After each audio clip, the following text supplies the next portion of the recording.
Gênant. Un sujet passionnant parce que de tout temps, en Provence, les chèvres ont été là. C'est la chèvre de M. Séguin. C'est la chèvre du Languedoc qu'on a voulu interdire au XVIIIe siècle. Elle dévastait les forêts. Et puis il y a une vague survivance ici, tout loin, tout près, les chèvres du Rhône.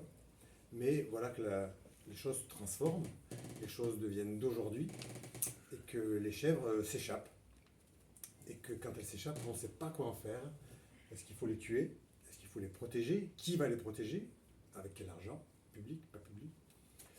Et pendant que la discussion se fait entre Carreau, Châteauneuf-les-Martigues, la chèvre arrive. La chèvre passe l'autoroute. La chèvre est à l'Estac, la chèvre est à Saint-Henri. Est-ce qu'elle va aller à Grand Littoral? Ça mérite de chercher, ça mérite de suivre le chemin.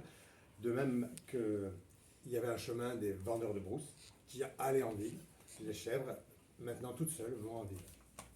Les nouveaux sauvages. Là, on a sur des chèvres, un animal très domestiqué depuis longtemps, mais là, c'est vraiment un groupe particulier qui est revenu à l'état sauvage. Et on trouvait qu'elles étaient...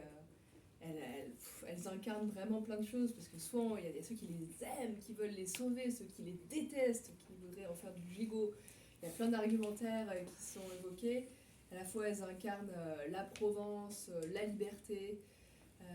Et pour ceux qui ont des jardins, c'est terrible. C'est terrible. Et en même temps, bon, il y a quelque chose qui se crée. Enfin, que là, ça nous relie à un animal qui est vraiment dans un entre-deux. Il n'y en a pas tant que ça qui sont vraiment dans cette féralité, quoi. Entre animal sauvage, domestique, redevenu sauvage. Et on trouve que les chèvres, elles sont vraiment super. Voilà.